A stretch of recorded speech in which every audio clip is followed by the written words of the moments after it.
Goeiemôre, dames en here, en baie welkom by ons presentation vir hierdie kwartaal van ons Healthview.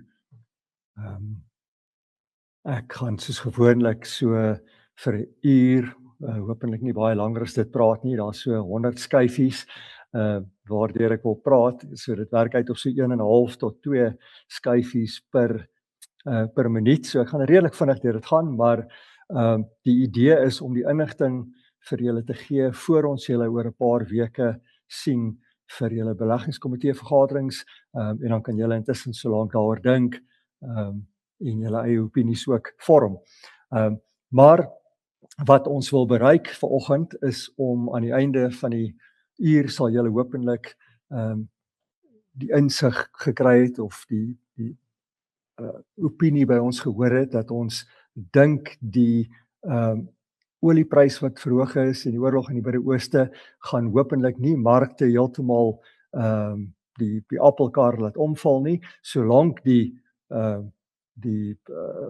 dinge wat in die Midde-Ooste aan die gang is binnekort bedaar, lyk dit asof die meeste sentrale banke in die wêreld, die IMF, van wie ek 'n paar grafieke sal wys, en baie marknavorsers dink dat die mark waarskynlik deur die hoër inflasie wat ons tydelik gaan hê en die hoër olieprys en die miskien hoër rentekoerse wat ons tydelik gaan hê, gaan deurkyk, en dat dit nie noodwendig die mark dramaties negatief gaan beïnvloed nie. En ek dink die feit dat die mark al reeds in April teruggekom het van die skok wat dit in Maart beleef het, het gee mens daai idee dat die mark bereid is om deur die dinge te kyk. So wat ons posisionering aanbetref, risikostelling in ons portefeuilles is omtrent neutraal. So dit beteken in 'n gebalanseerde portefeulje het ons so tussen 65 en 70% aandele blootstelling en in 'n konservatiewe portefeulje so tussen 35 en 40%. So ons is omtrent op 'n gemiddelde of 'n neutrale aandele blootstelling en risiko blootstelling. Nie meer konservatief as dit nie. Ek sal 'n bietjie praat oor waarom dit is, maar ons is ook nie heeltemal op die maksimum blootstellings wat 'n mens byvoorbeeld kan hê nie, maar 'n baie gesonde aandele blootstelling. So dis basies die kern van die boodskap wat ek wil oordra, sodat julle weet wat die konklusie gaan wees en waarheen ons op pad is. So as ons aanbeweeg, net die paar skyfies wat ons altyd wys om te verduidelik wat ons proses behels en wat ons doen. Soos u weet, kyk ons na die verskillende markte en ons analiseer dit, Suid-Afrika, ontwikkelde markte, ontwikkelende markte. Ons kyk spesifiek na China, ons kyk na die mark vir geldeenhede en dan kyk ons na die verskillende bateklasse en ons kyk na die verskillende style en ons bring dit alles bymekaar in portefeuilles. Alles waarna ons kyk, of dit waardasies is en of dit makro-ekonomiese dinge is, kalibreer ons en ons kry 'n score of 'n telling wat ons kalibreer tussen -3 en 3 en dan kan ons alles teen mekaar vergelyk en ons kan besluit wat implikasies dit vir posisionering het. So daai telling van -3 tot 3 dra ons dan oor na 'n oorgewig of 'n ondergewig wat tipies in 5% inkremente werk relatief tot wat ook al die sentrale gidslyn is wat ons gebruik. So die punt is 'n baie gestruktureerde proses wat ons probeer volg. Ons breek die proses af in verskillende pilare.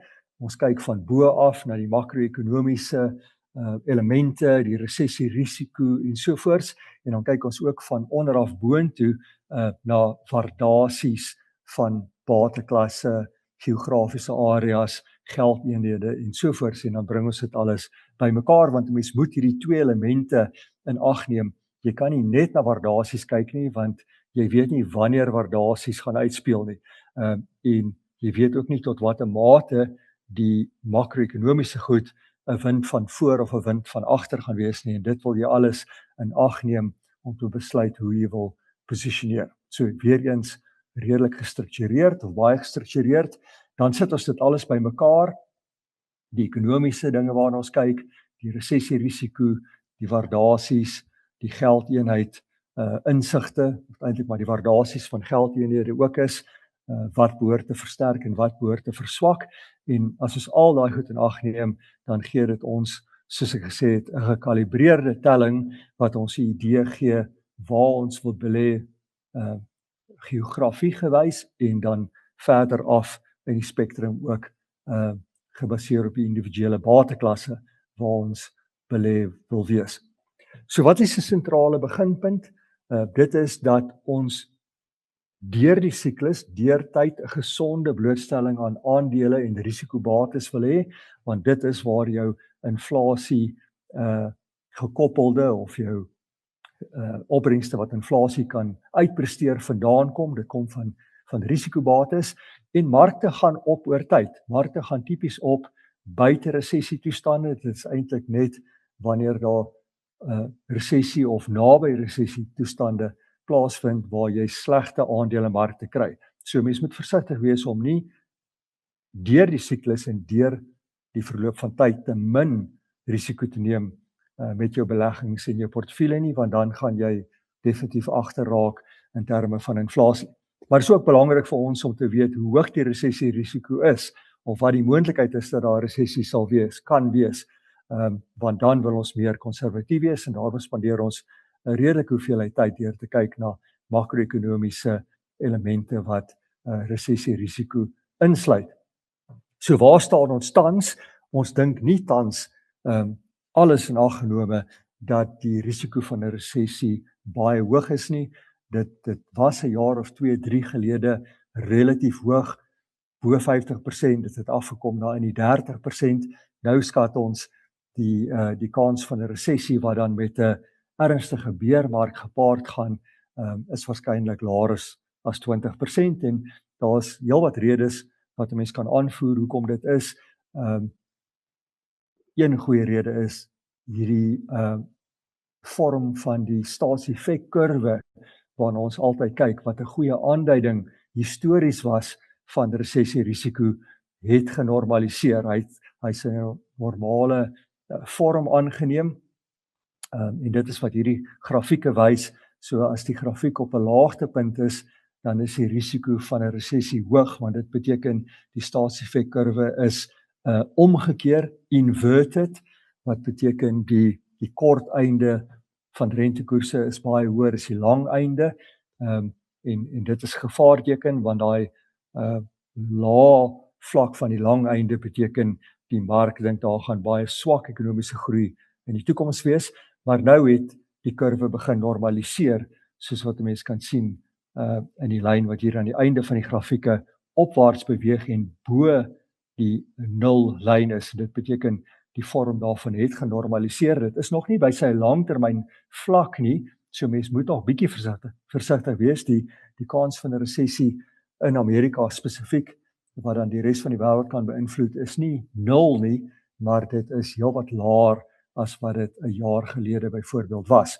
So dit lei ons daartoe om te sê ons aptyd vir risiko moet neutraal wees, tot risikobates. Dit beteken ons hou van Suid-Afrikaanse bates, wat omdat ons 'n ontwikkelende land is, eintlik maar risikobates is. Ons hou van SA aandele, ook van SA rentedraande instrumente, want jy kry 'n goeie opbrengskoers, en ons het goeie, ten minste neutrale blootstelling daartoe in ons portefeuilles, tot 'n bietjie oorgewig. Ons is ook positief oor kommoditeite en die tegnologie tema, en ek sal later praat oor hoe ons dit spesifiek implementeer. So dit is tematiese blootstellings wat in ons portefeuilles is. En dan laastens, dink ons wel dat ons éventueel in 'n langtermyn siklus gaan inbeweeg, en ons dink ons is aan die begin daarvan, waar die dollar oor tyd gaan verswak relatief tot ander geldeenhede, en dit sal beteken die res van die wêreld sal relatief beter doen teenoor Amerika. Dit beteken nie hulle gaan Amerika uitpresteer nie, maar hulle gaan relatief gesproke beter doen as wat hulle in die laaste dekade gedoen het. En dit kom met geleenthede. in Suid-Afrika, in ontwikkelende lande, in China spesifiek, en hoe ons dit reflekteer in ons portefeuilles is om die gidslyn wat ons gebruik vir ons aandeleblootstelling in 'n global portefeulje, in 'n portefeulje wat oral in die wêreld kan belê, te verander om minder gefokus te wees op ontwikkelde lande en 'n bietjie meer te fokus op ontwikkelende lande. So ons swaai dit nie heeltemal om nie, maar ons beweeg van 'n gidslyn wat gesê het ons moet 85% of 80% in ontwikkelde lande hê, beweeg ons daai nou af na 70% toe met verloop van tyd. So éventueel wil ons 'n gidslyn hê vir die volgende 5+ jaar wat dikteer dat ons min of meer 15% in ontwikkelende lande moet hê in ons internasionale komponent van ons portefeuilles. So as jy 45% oorsee mag belê, dan wil ons omtrent 30% van daai 45% aan ontwikkelende lande buite Suid-Afrika blootstel. So waar is ons in die besigheidssiklus of ekonomiese siklus? Alles in ag genome, dink ons nog steeds ons is wat Amerika en China aanbetref in die deel van die siklus waar verruiming plaasvind.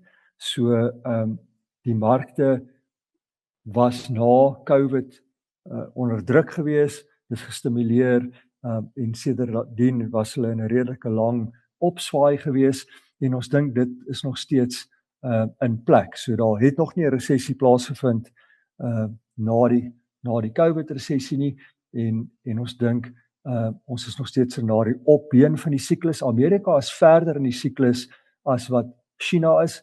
China is meer aan die onderpunt. Hulle ekonomie was onder druk gewees. Hulle probeer hulle ekonomie stimuleer. Ons dink daar is baie opsionaliteit en geleenthede in China en in ontwikkelende markte wat aan China gekoppel is en wat sal voordeur trek as China begin verbeter en dit sluit Suid-Afrika in. So ons is ten spyte daarvan dat die olieprys nou hoër is en dat rentekoerse stadiger gaan afkom as wat dit andersins sou afgekom het as die oorlog in die Midde-Ooste nie gebeur het nie, dink ons nog steeds nie ons is in 'n baie tight of 'n baie beperkende situasie waar daar die ekonomie in 'n resessie oorgedruk gaan word nie. Ons monitor oor die laaste aantal jare 'n lys van dinge om ons 'n idee te gee wanneer ons risiko moet toevoeg tot portefeuilles en dis wat op hierdie en die volgende skyfie gelys word en die meeste van hierdie items het verbeter in die laaste paar jaar. Byvoorbeeld hierdie staatsefekkurwe se vorm wat genormaliseer het. So hierdie is net om julle idee te gee dat ons wel 'n proses volg waar ons sekere dinge monitor om te besluit moet ons risiko toevoeg tot portefeuilles soos wat die ekonomiese situasie verbeter het na COVID en soos wat die risiko van 'n resessie verlaag het. Ons bring ook sekere tematiese blootstellings in portefeuilles in of daar sekere temas in portefeuilles wat gereflekteer word en dit steun op wat ons noem regimes of temas waar daar 'n verbetering in die verdienste wat van of die opbrengskoers wat van sekere geleenthede kom te bespeer is. So byvoorbeeld goud het baie goed gedoen. Daar's nog steeds sentrale bank aankope van goud wat eintlik prysonsensitief is. So ons dink daar is 'n plek vir goud in portefeuilles. Ek het reeds gepraat oor die dollar wat waarskynlik gaan verswak en positief sal wees vir groei in die res van die wêreld buite Amerika. Ek het genoem dat ons positief is oor kommoditeite. Daar was in die laaste dekade onderinvestering deur die mynbousektor in die myn van kommoditeite en daar is 'n groot tema in die wêreld van elektrifisering en dit loop natuurlik saam met die tema van kunsmatige intelligensie en die tegnologie tema. Dit is ook gekoppel aan elektrisiteitsvoorsiening en sekere kommoditeite wat belangrik is in tegnologie applikasies. So mens kan sien dat hierdie temas in 'n opswaai gaan wees in die volgende paar jaar en ons reflekteer dit in ons portefeuilles. Nog een wat ek miskien kan noem is China, wat ons dink opsionaliteit bied en gaan verbeter, soos ek gesê het. En hier is die prentjie oor China. Hulle was na COVID onder druk wat hulle confidence aanbetref van besighede en ook van verbruikers. Hierdie wys verbruikers se confidence, hoe hulle voel. Hulle was onder druk, hulle probeer hulle ekonomie stimuleer en ondersteun en dit het gestabiliseer en dit lyk asof dit besig is om te verbeter, maar dis vroeë dae vir China, maar so ek sê, ons dink dit regverdige blootstelling want dit is 'n baie groot ekonomie, dit is 'n groot verbruikersmark. Indien hierdie verbetering sou aanhou, dan is daar heelwat upside en opsionaliteit wat uit China kan kom.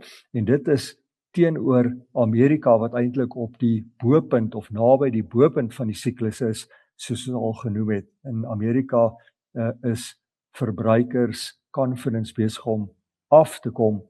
Skuldvlakke is hoog, waardasies van die mark is hoog byvoorbeeld. So Amerika het baie goed gedoen en sekere dele van Amerika sal aanhou om goed te doen, maar in die geheel is hulle op 'n hoë vlak in die siklus terwyl China op 'n laer vlak is en soos wat hierdie goed normaliseer, kan 'n mens dink dat relatief gesproke China kan verbeter. Dit is ook so dat as die siklus van 'n bateklas of 'n geografie, soos ek nou gesê het, uitspeel, dan kry mens goeie opbrengste vroeg in die siklus, dan kry jy redelike gemiddelde opbrengste verder in die siklus en dan laat in die siklus wanneer die laaste geld ingesuig word basies en daar miskien 'n baie goeie storie oor iets vertel word, dan kry jy ook goeie opbrengste, maar dit is die minder dis die meer gevaarlike deel van die siklus, want na die laaste entoesiasme kom daar gewoonlik teleurstelling.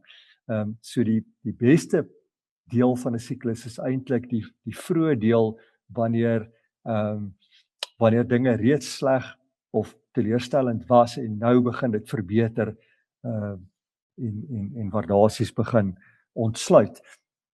En die lys van dinge wat hier aan die linkerkant gewys word, beskou ons as geposisioneer hier in die begin van die siklus. So ons weet in die laaste dekade, amper meer as die laaste dekade, het Amerika en ontwikkelde lande baie goed gedoen en ontwikkelende lande wat Suid-Afrika insluit en China het relatief minder goed gedoen.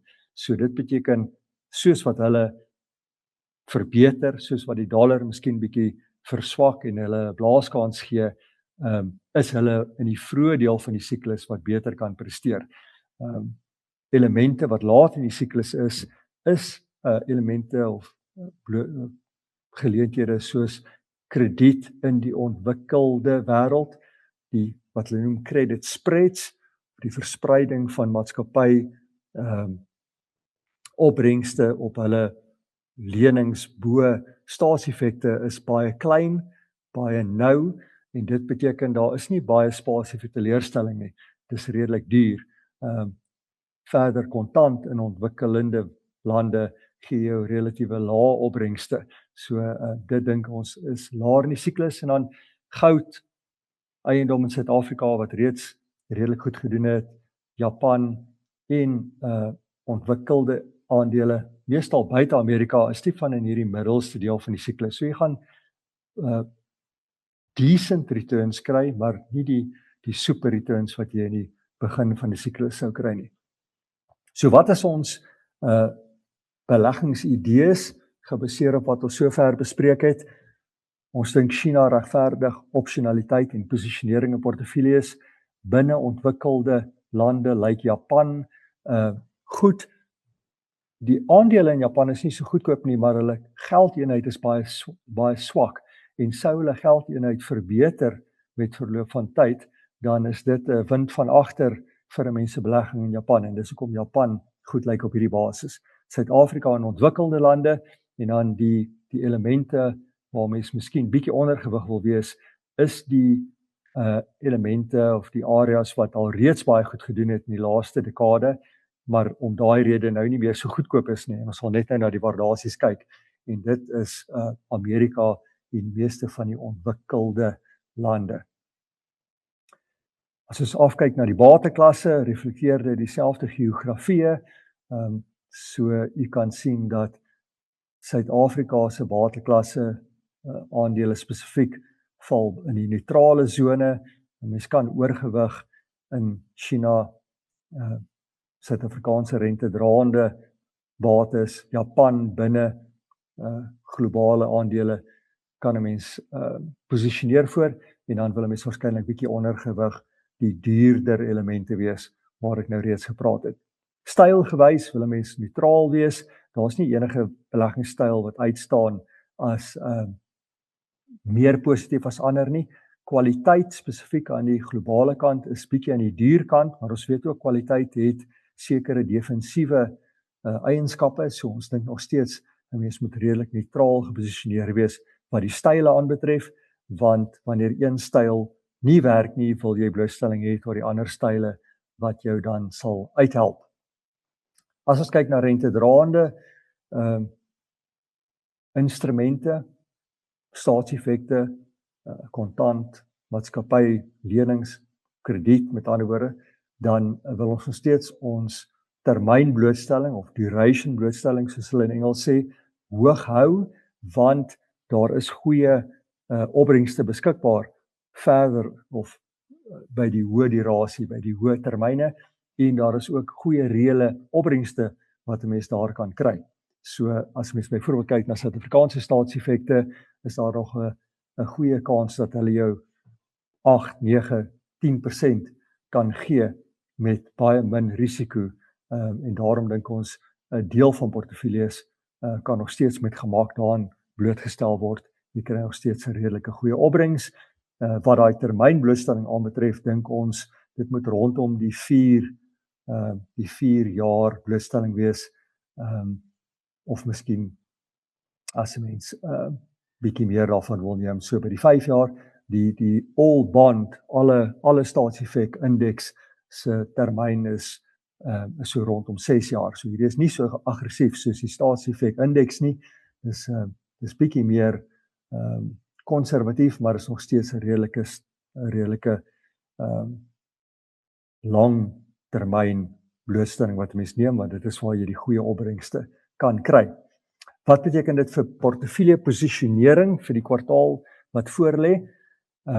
As ons kyk na hoe ons opinies vergelyk met die van die internasionale navorsingshuise, wie se navorsing ons kry, dan sien ons daar is 'n goeie korrelasie met hulle. Ons kyk of ons kry navorsing van die Bank Credit Analyst en ook van Alpine Macro, en dit is twee van die beste internasionale navorsingshuise, en ons opinies korreleer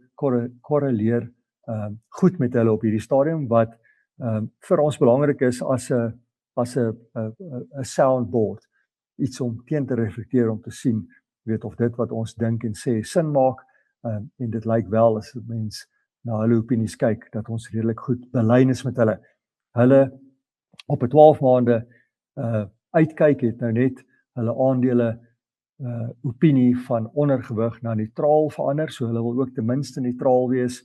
Hulle wil oorgewig wees in staatseffekte en ondergewig in kontant.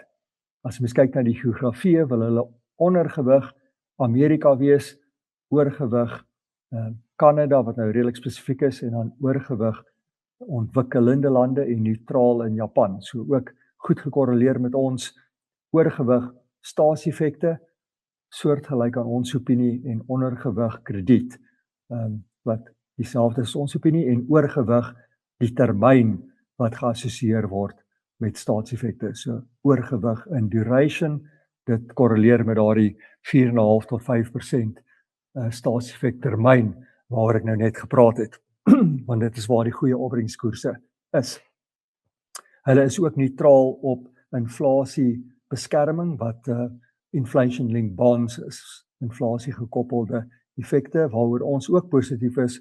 Ons wil ook ten minste neutraal geposisioneer wees wat dit aanbetref. As mens kyk na die geldeenhede, soortgelyk, op 'n 12 maande basis wil hulle ondergewig die dollar wees, oorgewig Japaneese yen en oorgewig die Chinese geldeenheid, wat in hierdie geval 'n proxy is vir ontwikkelende lande se geldeenheid. So daar is hierdie verwagting dat die Amerikaanse dollar waarskynlik gaan 'n verswakkende neiging hê in die toekoms. Interessant genoeg, beide BCI en Alpine Macro is tans neutraal oor energieblootstelling, omdat energiepryse redelik hoog is. Die oliepryse is hoog, soos jy weet, rondom die $100, maar op 'n 12 maande basis wil hulle ondergewig energie wees, wat mense die idee gee dat hulle dink die energiepryse gaan afkom op 'n 12 maande uitkyk. So hulle dink die oliepryse gaan tot 'n mate normaliseer. Hulle is neutraal in basismetale, so dit korreleer weer eens met ons tematiese blootstelling aan kommoditeite, spesifiek kommoditeite wat voordeel kan trek uit elektrifisering en uit die tegnologie tema, so die rare earth, die rare metale waarna verwys word wat in rekenaar skyfies en tegnologie gebruik word. En hulle is oorgewig goud, en ek het ook reeds genoem dat ons 'n goudblootstelling in ons portefeuilles aanbeveel. Alpine Macro, die tweede navorsingshuis, baie soortgelyk. Ek gaan nie in detail hierna kyk nie, want dit lyk baie dieselfde. Oorgewig, aandele, uitkyk, neutraal op Amerika, oorgewig ontwikkelende lande, oorgewig kommoditeite, neutraal op goud, so dit lyk dieselfde. Daar's een verskil, hulle hou nie van staatseffekte nie. Dit is die primêre verskil in opinie wat ons tans met hulle het. So, wat is die aanbevelings vir portefeuilles as ons eie navorsing in ag neem en ons verwys na wat die navorsingshuise, wie se navorsing ons kry, sê, as ons dit alles bymekaar bring, dan is hierdie ons aanbevelings vir portefeuilles wat op 'n boublok basis gebou word, so waar ons op die basisvlak al hierdie elemente kan beheer. Ek sal net 'n bietjie praat oor gebalanseerde fondse, maar waar ons op 'n boublok basis die portefeuilles kan bou, wil ons die volgende blootstellings hê, en daar is nie verandering van die eerste kwartaal af nie, so ons stick to our guns, ons bly by ons posisionering, ons reinforce net, ons aksentueer net wat ons reeds in die eerste kwartaal gesê het, hoe ons dink elemente gereflekteer moet word. So, as ons vinnig na die lysie kyk, reële koerse is hoog, so mens wil ten minste neutrale blootstelling aan staatseffekte hê en inflasie gekoppelde effekte. Ek het dit genoem, 'n mens wil blootstelling hê tot die kunsmatige intelligensie tema, spesifiek in ontwikkelende lande. Ontwikkelende lande het direkte en indirekte blootstelling tot die tegnologie tema. Indirekte blootstelling is byvoorbeeld hulle verskaf die kommoditeite wat belangrik is, waarna ek nou reeds verwys het, ook wat gekoppel is aan elektrifisering. Hulle is ook direk betrokke by die produksie van rekenaarskyfies ensovoorts, tegnologie in die AI spasie. Dink aan Taiwan Semiconductor, hulle produseer rekenaarskyfies, maar die ontwikkelende lande se geleenthede wat aan die tegnologie tema gebind is baie goedkoper as die groot tegnologiemaatskappye in Amerika wat al die nuushooftrekke kry. So dis die punt wat ek wil maak. Mens kan die tegnologie tema, die kunsmatige intelligensie tema speel nie noodwendig deur in die Nvidia's en die Googles en sovoorts van die wêreld te belê nie, maar jy kan dit speel op ander maniere en spesifiek ook deur geleenthede in die ontwikkelende lande wat geskakel is aan daardie tema en baie beter waardasies het. So mens moet dit in ag neem.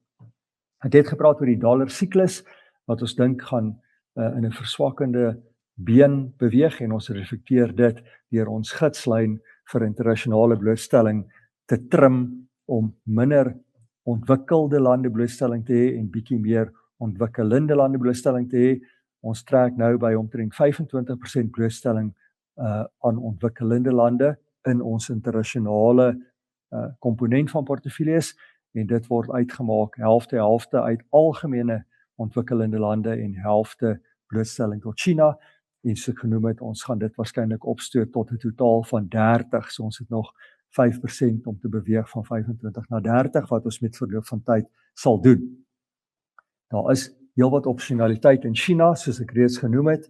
Hulle het nou net hulle 15de 5-jaar plan gepubliseer en dit praat van die stimulering van Chinese verbruikers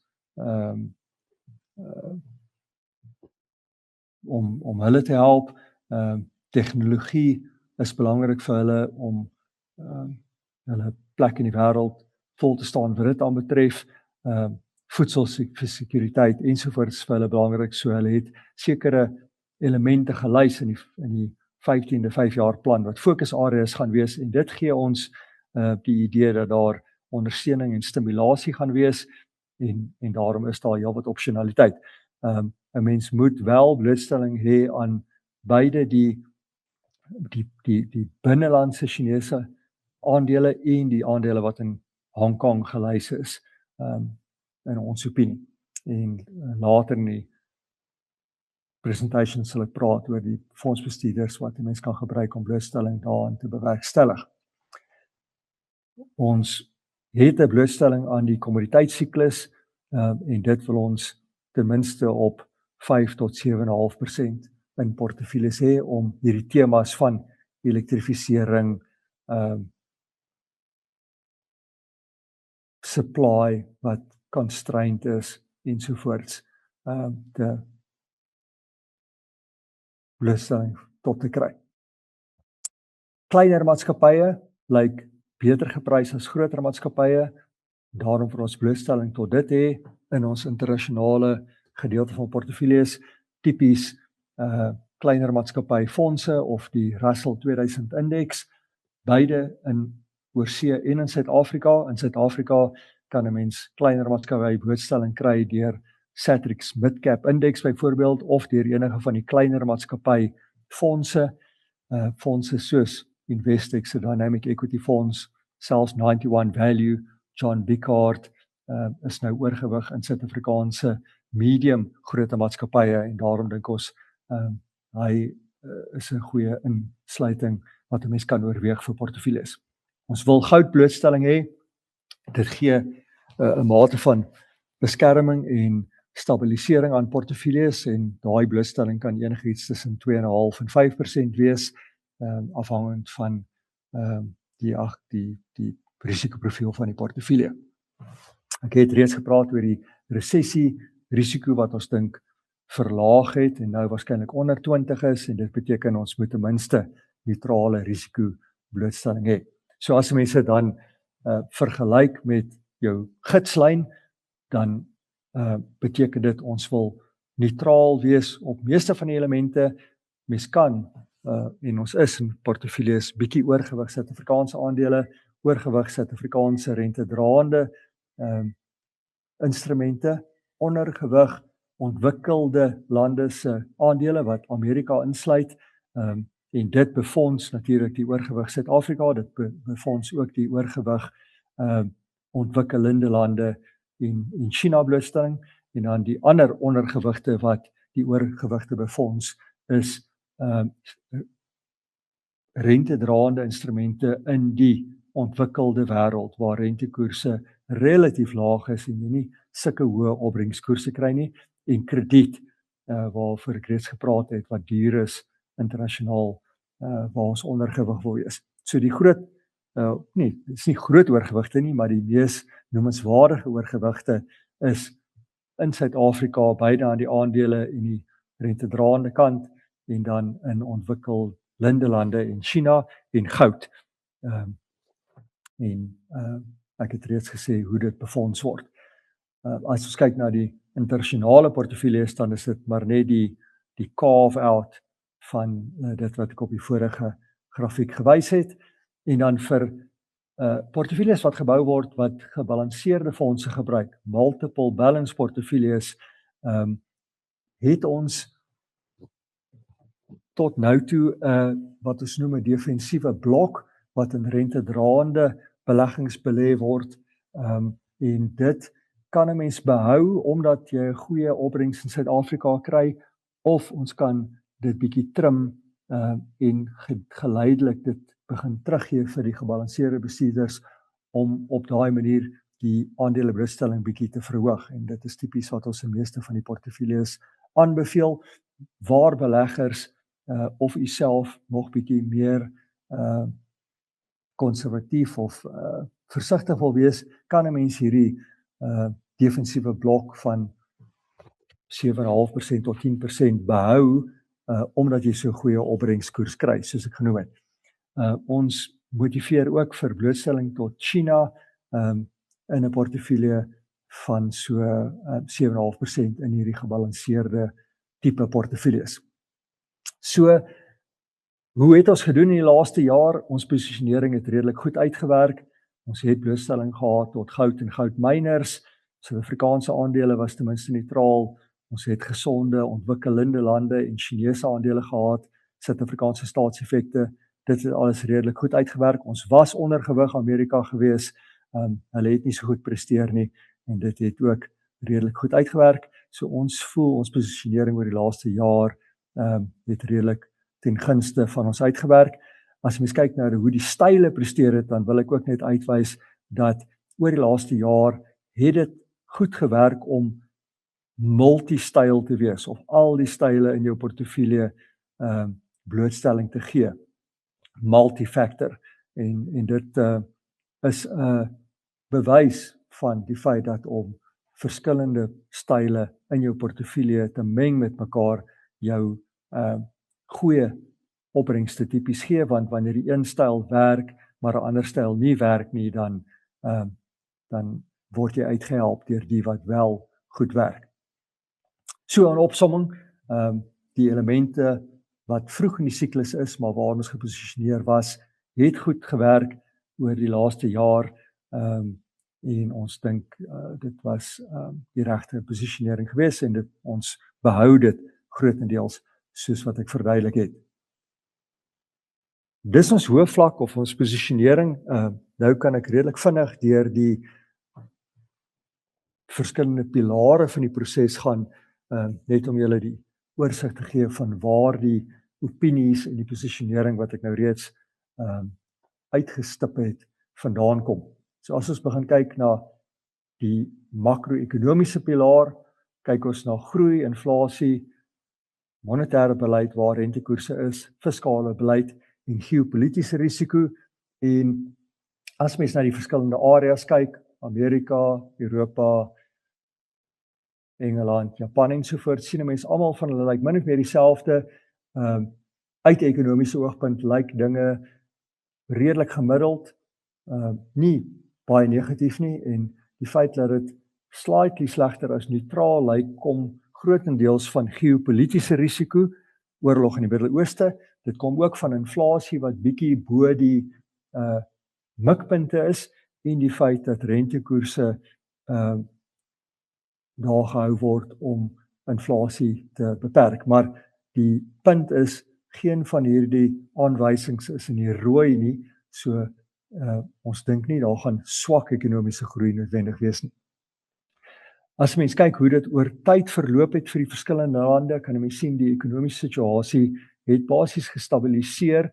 Dit word aan die negatiewe kant gehou, grootendeels deur die geopolitiese risiko en die inflasiesyfers soos wat ek genoem het, maar 'n mens kan sien na COVID, was daar hoë rentekoerse, dit het ekonomiese kondisies laat verswak, en 2 jaar gelede, 3 jaar gelede was ons bekommerd geweest dat hierdie afwaartse neiging gaan aanhou en eventuele risiko 'n resessie gaan veroorsaak, maar dit het gestabiliseer en nie verder verswak nie. So dis hoe mens moet dink oor dat daar wel resessie risiko was, maar dat dit afgeweer is oor die laaste paar jaar. En as mens kyk na die detail van die komponente, dan kan 'n mens sien inflasie veral in die ontwikkelde wêreld en om daai rede rentekoerse, maar baie spesifiek geopolitiese risiko is eintlik maar wat die negatiewe syfer aanleiding toegee. Geopolitiese skokke, oorlog ensovoorts het altyd 'n dramatiese effek op markte in die kort termyn, maar as mens 12 maande later kyk, dan is markte tipies terug waar hulle was voor die geopolitiese gebeurtenis gebeur het. So dit beteken die mark herkalibreer homself en verbeter. So mens moet nie oorreageer in die kort termyn tot geopolitiese skokke nie. Die tipe skokke wat wel langer termyn effek in die verlede gehad het, is skokke wat met die olieprys te doen het. Daar kan 'n mens sien die eerste olieskok na die Yom Kippur oorlog in die 70er jare het 'n langdurige effek op markte gehad, maar die wêreld het baie minder olie-intensief geword in die laaste 50 jaar en daarom dink ons nie 'n hoër olieprys tans gaan so 'n groot effek hê op markte nie, en ek sal net nou grafieke daar wys en nog 'n bietjie daar praat. Wel, hierdie grafiek inteendeel begin om dit te wys. As jy mens kyk na wat die derivative kontrakte verwag van die olieprys, dan op 'n 3 maande uitkyk, verwag dit 'n olieprys rondom die $100 per vaatjie vlak, maar as mens 6 maande uitkyk, dan verwag dit al reeds dat die olieprys gaan begin normaliseer en onder die $100 vlak gaan wees. So dit mens kry die idee dat die mark die hoë olieprys tans as 'n korttermyn fenomeen beskou. Dit het natuurlik die verwagting dat die oorlog in die Midde-Ooste binnekort 'n konklusie sal bereik en die tekens, alhoewel mense nie weet wat gaan gebeur nie, die storie verander gereeld, maar in die laaste paar dae het dit wel geklink asof daar positiewe tekens is. Daar was beriggewing dat die Amerikaners en die Iranese op 'n one-page, 'n een bladsy die van beginsel ooreengekom het, jy weet, van dinge wat hulle op een bladsy kon opsom, wat hulle nou probeer om in eensstemming oor te bereik, wat basies die konflik sal beëindig en die straat van Hormuz sal oopmaak, en dit sal waarskynlik een of ander vorm van moratorium op kernkragontwikkeling deur Iran insluit, so dat hulle vir 10 of 15 jaar of wat ook al nie verder sal Iran verryk en probeer om 'n kernkrag moontlikheid te word nie. Dit sal waarskynlik deel van die ooreenkoms wees. So, wat is die verwagting byvoorbeeld van die Suid-Afrikaanse Reservebank? Die wit lyn was die verwagting oor die olieprys van ons Reservebank voor die konflik. Hulle het 2 scenario's gepubliseer daarna.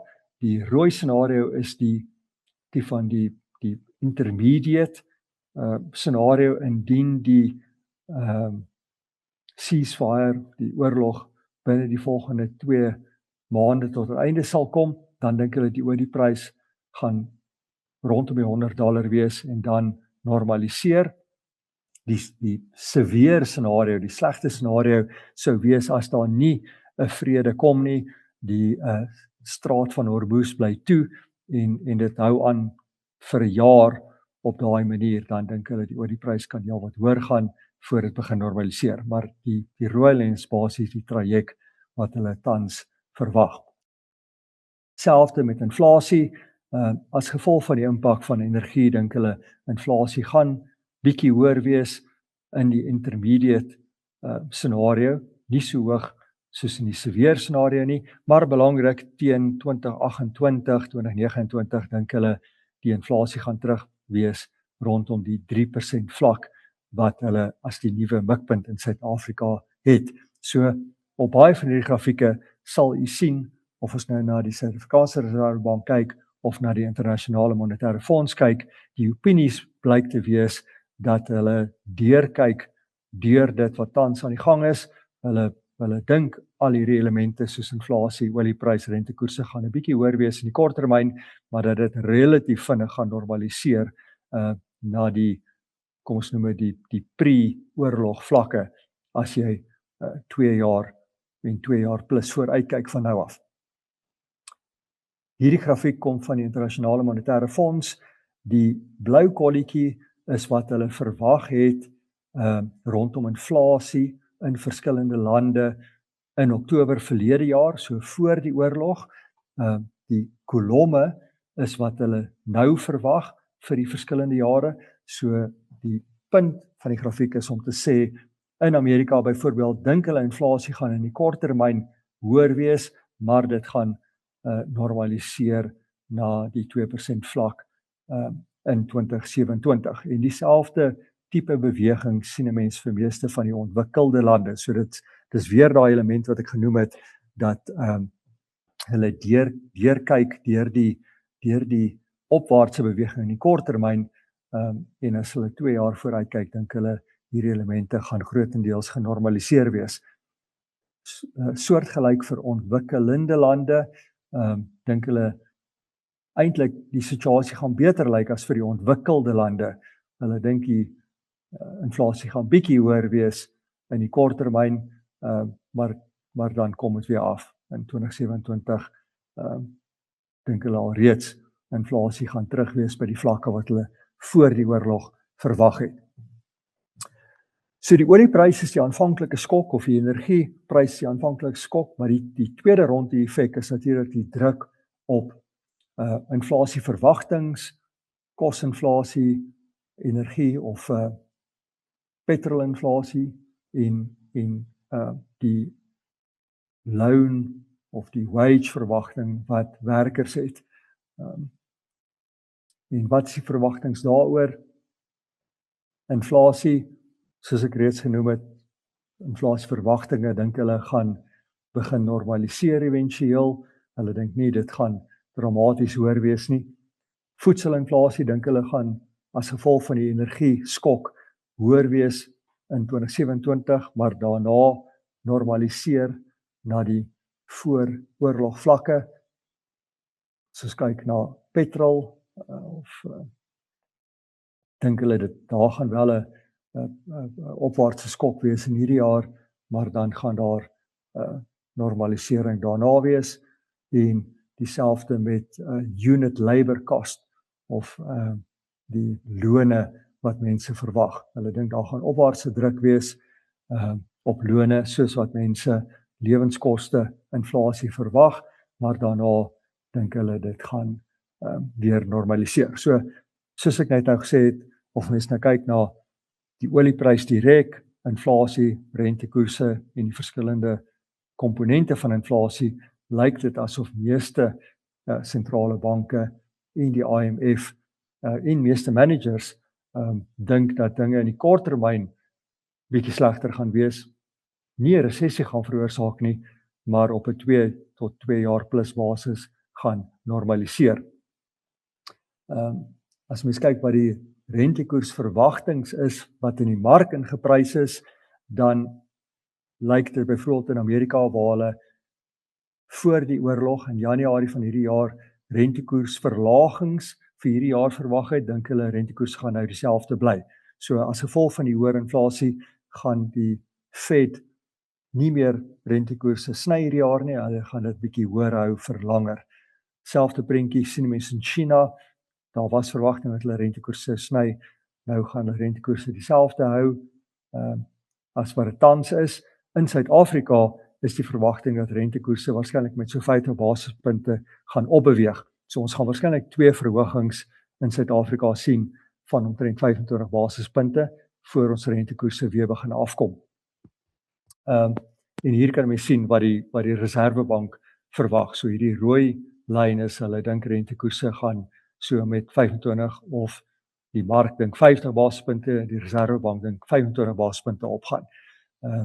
Die blou lyn soos ek gesê het, is die severe scenario as die oorlog nie binnekort eindig en die olieprys begin normaliseer nie, dan kan rentekoers in Suid-Afrika omtrent met 1% opgaan, maar dit is nie die verwagting van die Reserwebank op hierdie stadium nie. Die Reserwebank dink ons gaan rondom die rooi lyn beweeg. So, as ons dit alles nageneem, dink ons nie, ons moet ons posisionering verander nie, ons dink ons moet deurkyk deur die druk wat daar in die korttermyn gaan wees, en daarop gaan ons die implementerings doen, wat ek nou reeds uitgelig het vroeër. So ons kyk na resessierisiko, lyk baie dieselfde as vorige kwartaal, daar is kwartaal 1, hierdie is kwartaal 2, resessierisiko is nie hoog nie, dis nie 0 nie, maar dit het baie verbeter van waar dit 'n jaar of 2 gelede was. So op 'n 6 tot 12 maande basis dink ons nie daar gaan 'n resessie wees globaal nie. Ons dink ons is in die opwaartse deel van die siklus nog steeds. Die internasionale monetaire fonds se verwagting van groei in die wêreld verlede jaar in April 2025, toe die tariewe in Amerika aangekondig was, het hulle gedink ekonomiese groei gaan baie versleg in die wêreld. Baie van daai tariewe is teruggerol en het nie plaasgevind nie of is verlaag, en die uitkoms was gewees dat die werklike ekonomiese groei wat in die wêreld plaasgevind het baie beter was as wat verwag was verlede jaar, maar waar ons nou staan aan die begin van 2026 as gevolg van die energieskok en die oorlog in die Midde-Ooste, dink die internasionale monetaire fonds weer dat wêreldgroei bietjie gaan afkom, maar nie so dramaties as wat hulle in die begin van verlede jaar gedink het nie. So hier was hulle bekommerd oor tariewe, hier is hulle bekommerd oor die olieprys. Hulle dink daar gaan 'n bietjie korttermyn druk wees, maar nie so dramaties soos hulle verwagting van verlede jaar nie. So ons dink ook dit is 'n redelike uitkoms. As mens kyk na die verskillende lande, dan kan mens sien vir Amerika byvoorbeeld klein afwaartse verwagting tussen die begin van die jaar en April rondom ekonomiese groei. So hulle dink daar gaan 'n klein bietjie negatiewe ekonomiese groei druk wees, maar nie dramaties nie. Selfs met ontwikkelende lande en daar Suid-Afrika. So die ekonomie gaan 'n bietjie onder druk wees in die kort termyn, maar soos jy kan sien op 'n persentasie verandering basis dink hulle nie daar gaan 'n resessie plaasvind nie. En dit is die internasionale monetaire fonds. Alpine Macro het 'n interessante argument gepubliseer wat sê hulle dink as die oorlog eindig, kan die olieprys redelik vinnig afbeweeg na die $50 per vat vlak. En die rede hoekom hulle dit sê is dat as jy kyk na die verlede histories, elke keer as die olieprys sterk opgegaan het, het hy daarna redelik dramaties afgekom. En dis wat die onderste lyn wys, dit vat die verskil in die beweging van die boonste lyn. Jy mens kan sien, elke keer wanneer dit sterk opgegaan het, daarna het jy amper 50% jaar op jaar val in die olieprys gehad. So hulle dink, net soos wat jy 'n sterk opbeweging kry jy tipies 'n sterk afbeweging. Die ander groot rede waarna ek al reeds verwys het vroeër in die praatjie is dat die wêreld se olie-intensiteit het baie afgeneem in die laaste 50 jaar. So hierdie grafiek wys hoe intensief die ekonomie is in sy gebruik van olie per eenheid van ekonomiese groei wat produseer word. En mense kan sien, meeste areas van die wêreld het baie minder olie-intensief geword met verloop van tyd en daarom hoef 'n mens nie te dink dat die selfde skok, jy weet die effek van 'n skok in die 70er jare se effek is nie dieselfde nou as wat 50 jaar gelede was nie. Die wêreld het ook baie meer na alternatiewe energie begin beweeg en hierdie grafiek wys hoe dit verander het na die begin van die oorlog tussen Rusland en Oekraïne wat ook die olieprys op daai stadium in die kort termyn beïnvloed het. So die wêreld het alreeds in 2023 begin om baie meer te beweeg na alternatiewe energie produksie en dit sal aanhou en daarom word olieproduksie relatief minder belangrik. Dit is nog steeds baie belangrik in terme van die gewig wat dit dra in die oorhoofse energie mandjie, maar alternatiewe is besig om inkrementeel meer belangrik te word. 'n Ander interessante punt is dat as jy mens kyk na die eerste golfoorlog in 1990-91, dit het baie van Irak se olieproduksiekapasiteit vernietig, maar die oliepryse het nog steeds afgekom en die rede hoekom die oliepryse afgekom het is want die ander produsente het baie meer produseer om dit wat verlore geraak het te vervang. So mense sou dink as jy kapasiteit om olie te produseer verloor, dan gaan dit die prys opstoot en dit hoog hou, maar dis nie tipies hoe dit werk nie. Tipies kom daar meer produksie van ander lande opstroom dan. En wat anders is tans in vergelyking met 1990 is dat Amerika nou 'n groot produsent van energie is en eintlik energie self onderhoudend is. So daar kan energieproduksie uit Amerika kom en selfs in die Midde-Ooste is daar ekstra kapasiteit. En dis wat die grafiek aan die regterkant wys. In die Midde-Ooste is daar omtrent 4 miljoen vate olie per dag se ekstra kapasiteit wat geproduseer kan word as dinge normaliseer en as hulle dit kan verskeep deur die stryd af Hormuz. So weer eens dink ons hierdie is redes om te dink dat ons nie dramatiese veranderinge behoort te maak nie. Geldeenhede baie vinnig, die ondersteuning vir die dollar word swakker. Daar's 'n klomp redes daarvoor. Hoë staatsskuld in Amerika is een rede wat oor tyd druk op die dollar plaas.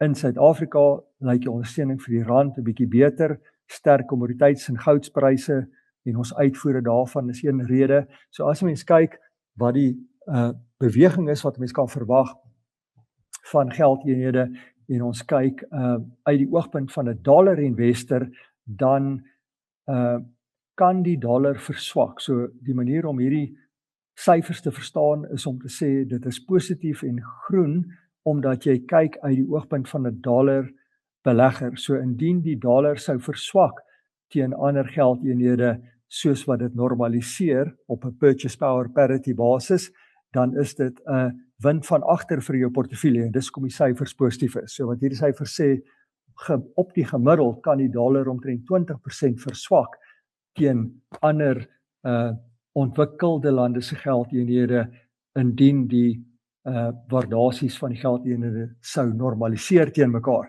En teen ontwikkelende lande kan die dollar met soveel as 25 tot 35% verswak. So vir 'n dollarbelegger is 'n verswakkende dollar 'n wind van agter vir sy portefeulje.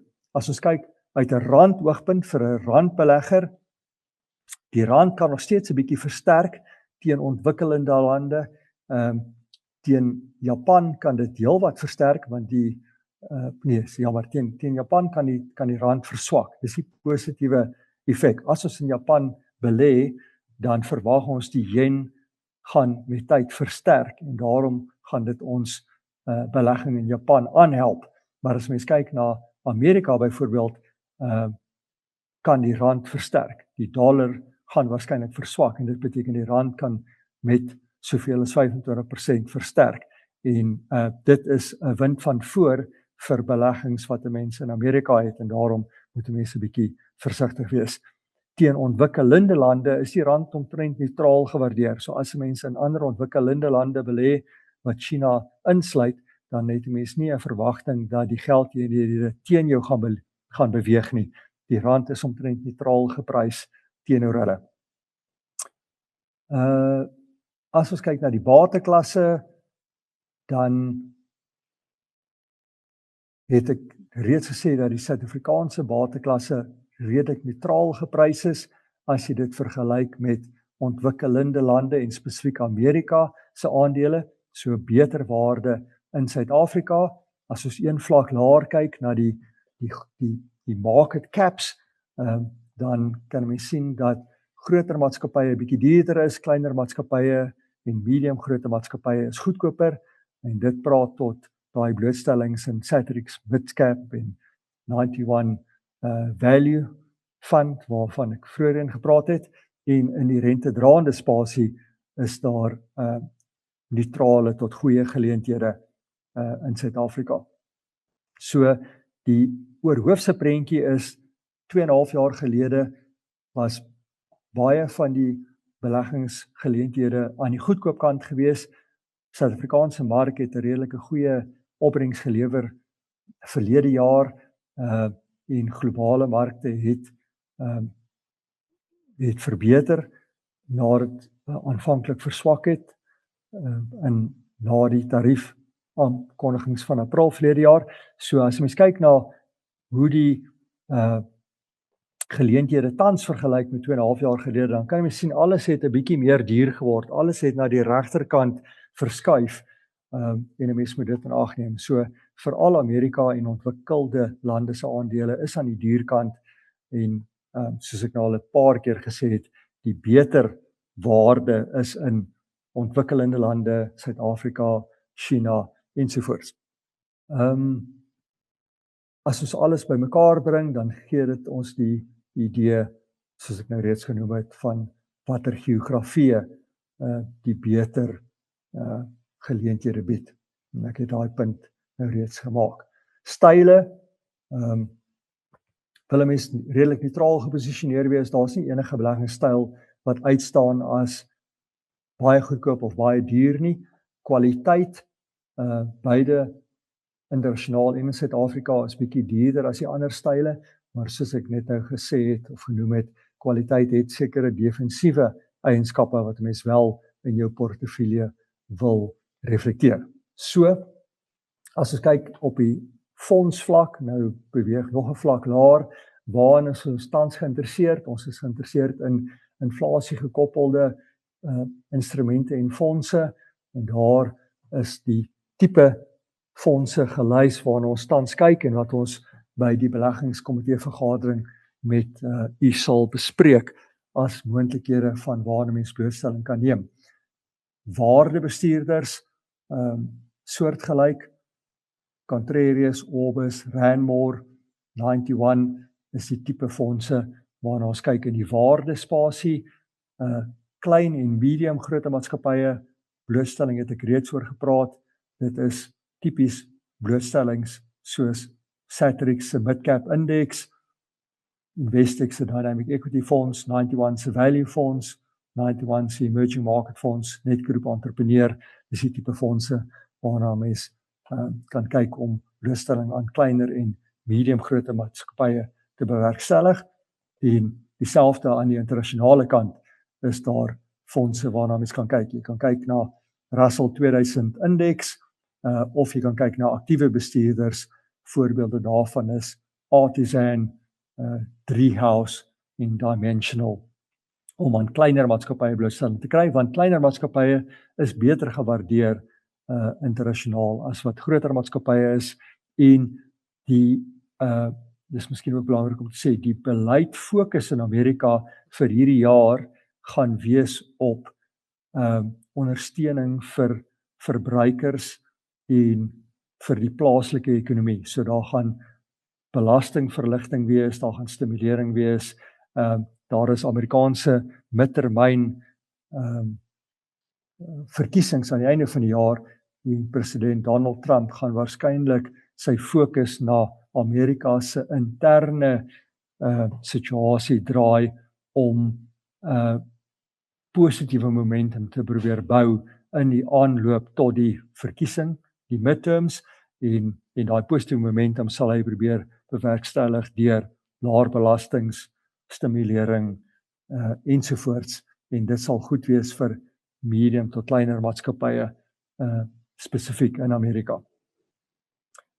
So as ons net terugkeer na die portefeulje posisionering, as ons al hierdie elemente dan bymekaar bring, ekonomie, resessie risiko, wat ons dink oor die geldeenhede, waar die waardasies is, en ons kombineer dit alles om 'n telling te kry, dan weer eens lyk Suid-Afrika redelik goed, ontwikkelende lande, China lyk redelik goed, die meer negatiewe syfers is tipies in die ontwikkelende of in die ontwikkelde wêreld, en dit is meerendeels omdat hulle aandele alreeds baie goed gedoen het en om daai rede relatief duur geword het. So dit is bietjie 'n waardasie argument wat deurkom en 'n groot effek het, maar u kan in die eie tyd, wanneer u die skyfies van ons ontvang, in detail na elkeen van hierdie kyk, maar dit gee jou die indruk van waar die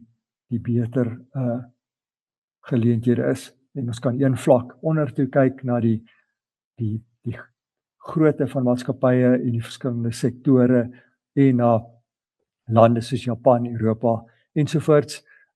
Japan, interessant genoeg, alhoewel hulle aandelemark nie goedkoop is nie, is hulle geldeenheid baie goedkoop en hy behoort te versterk, en soos wat die yen versterk, is dit dan wind van agter vir mense belegging in Japan, en dit is hoekom die Japaneese telling beter lyk, al is hy 'n klein bietjie negatief, lyk hy beter byvoorbeeld as wat die Amerikaanse telling byvoorbeeld kyk, as mens na Amerika kyk. En dit is omdat die Japaneese geldeenheid baie swakker is wat hy behoort te wees in vergelyking met die dollar wat baie sterk was in die laaste paar jaar. So as ons dit alles bymekaar sit, dan kry ons hierdie prentjie wat ek nou reeds bespreek het oor die oorgewigte en die ondergewigte. So ek dink die boodskap om hiermee te laat is dat ons nie dramaties veranderings maak van die eerste kwartaal af nie. Ons vat nie baie risiko van die tafel af in respons tot die geopolitiese gebeurlikhede spesifiek in die Midde-Ooste nie. Een rede daarvoor is dat as jy kyk na die geskiedenis, dan herstel die mark op 'n 12 maande basis gewoonlik na so 'n geopolitiese gebeurlikheid, en ons het nou al reeds gesien dat markte in April basies teruggekom het en verbeter het. So 'n geopolitiese gebeurtenis op sigself reageer ons nie dramaties toe nie. Dis die eerste rede hoekom ons bly waar ons is. Tweede rede is omdat die IMF, sentrale banke in die wêreld, Suid-Afrikaanse Reservebank, almal tans die tekens gee dat hulle nie dramaties gaan reageer nie. Hulle kyk deur die effek van die korttermyn hoër olieprys en inflasie, en hulle dink teen volgende jaar gaan hierdie goed begin normaliseer, en die mark kyk vooruit. So dis belangrik om te onthou, die mark doen presies wat die IMF en die sentrale banke doen. Die mark kyk vooruit en hy verdiskonteer na vandag toe wat oor 6 en 12 maande van nou af gaan gebeur. So dit is ook hoekom die mark reeds teruggekom het in April. Die mark verdiskonteer al reeds dat dinge gaan verbeter op 'n 12 maande uitkyk, en dit is die verdere rede hoekom ons nie nou meer konservatief met portefeuilles wil wees nie, want die mark kyk al reeds verder vooruit en verdiskonteer al reeds van die nuus wat besig is om te verbeter. So ons posisionering behou 'n neutrale en 'n gesonde blootstelling tot risikobates en aandele spesifiek, en waar ons dan oorgewig en ondergewig is meer gebaseer op waar die waardasie ons lei om te dink daar is beter medium en langtermyn opbrengsmoontlikhede gebaseer op waar die waardasies beter is. Eerder as wat ons oorgewig en ons ondergewigte 'n refleksie van die geopolitiese of die suiwer makro-ekonomiese situasie tans is. En ek het ook reeds gesê, vir gebalanseerde portefeuilles kan 'n mens daai defensiewe blok behou, want jy kry 'n goeie opbrengs, of jy kan dit stadig teruggee vir die gebalanseerde portefeuilles, gebalanseerde bestuurders, om die aandeleblootstelling 'n bietjie te verhoog, en dit sal ons met u bespreek wanneer ons oor julle portefeuilles praat. So ek hoop dit was behulpsaam gewees en het julle stof tot nadenke gegee tussen vandag en wanneer ons julle sien vir julle portefeulje besprekings. Dankie vir julle tyd. Ek sien ek's net so 10 minute oor die tyd wat ek gedink het ek sal gebruik. Maar ek hoop dit was insiggewend en dankie dat julle dit bygewoon het en geniet julle dag. Totsiens.